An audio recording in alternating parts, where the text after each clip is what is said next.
জামায়াতে ইসলামী নাকি ভূমিকম্প থেকে শক্তিশালী হয়ে যাচ্ছে তারা। তো আমাদের এই যুদ্ধ জয় এবং ভারত বধ এই বারবার হবে ইনশাল্লাহ। এই ভূমিকম্পের অভিশাপও হাসিনার অবদান ছিল। পত্রিকার পাতা থেকে শুরু করে লাখ লাখ কত কিছু নষ্ট করেছে, যে শুধুমাত্র তার বন্দনা করে, একজন ফ্যাসিস্টকে বন্দনা করে। তার বিনিময়ে উনি কি উপহার দিচ্ছেন? আপনি চিন্তা করেন যে আজকে এই যে ভূমিকম্প হয়, এর যদি কারণ উদ্ঘাটন করা হয়, প্রথমেই আসবে এই ফ্যাসিস্ট হাসিনার নাম, তার আগে আসবে শেখ মুজিবের নাম। যখন থেকে দালান করা শুরু হয়েছিল, আজকে নালা নদ কিচ্ছু নাই। আমরা যখন, আপনারাও যখন, সাংবাদিক বন্ধুরাও যখন এখানে দেখতেন যে এই জায়গায় নদী নালা খাল সব ভরাট করে ফেলেছে। হাসিনা শুধু স্বৈরাচার তন্ত্রই উপহার দেয় নাই, সে বাংলাদেশকে উপহার, মানে এটা কার্স বলা যায়, অভিশাপ। এই ভূমিকম্পের অভিশাপও হাসিনার অবদান ছিল। আজকে অনেকগুলো আমরা রাজনৈতিক দল দেখি, যখন করোনার সময় বলা হইতো যে আপনার করোনার থেকেও আওয়ামী লীগ নাকি শক্তিশালী, আওয়ামী লীগ করোনা থেকে শক্তিশালী, এই ধরনের কথাবার্তা বলা হইতো। এখন একটি নতুন রাজনৈতিক দল আমরা দেখছি, জামায়াতে ইসলামী নাকি ভূমিকম্প থেকে শক্তিশালী হয়ে যাচ্ছে তারা এই জায়গায় আমরা আসলে কি, এগুলো আমাদেরকে মর্মাহত করে। অবশ্য তাদের কাছ থেকে এটা প্রত্যাশিত, যারা প্রভাষকের জায়গায় অধ্যাপক নাম লাগায়, যারা স্কুলে ভর্তি হয়ে তারা নাকি অধ্যাপক হয়ে যায়, তো এইরকম ব্যক্তিবর্গের কাছে এটা প্রত্যাশিত।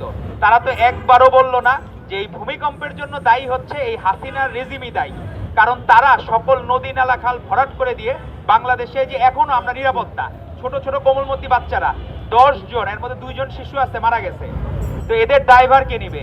এই সকল দায়ভারও এই ফ্যাসিস্ট হাসিনাকে নিতে হবে, ফ্যাসিস্ট লীগকে নিতে হবে, এবং তাদের বিচার, প্রত্যেকে যারা এর সাথে জড়িত ছিল তাদেরকে বিচারের আওতায় নিতে হবে। আর আপনি দেখবেন যে তারই বিপরীতে শেখ হাসিনা তার জন্মদিন উপলক্ষে সাংবাদিকদেরকে, সম্পাদকদেরকে, বিভিন্ন পত্রিকার মিডিয়ার তাদেরকে প্রেশারাইজ করতো, আমার জন্মদিনে কে কত বন্দনা করতে পারবা তারে তত পুরস্কার দেওয়া হবে।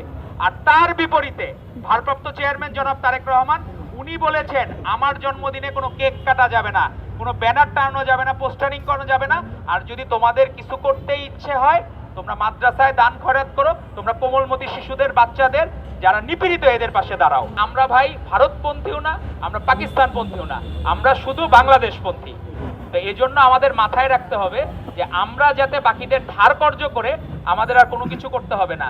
আর আমরা আশা করব, এই যে ফুটবলে দেখেন আপনি ভারতকে হারিয়ে দিল বাংলাদেশ, এটি একটা কিন্তু মানে বিরাট একটা ঘটনা, যে ভারতকে হারানো মনে হয়েছে কি আমরা যুদ্ধে জিতে গেছি, এরকম একটা ফিল হয়েছে সবার, যে ভারত হারা মানে আমরা যুদ্ধে জিতে গেছি।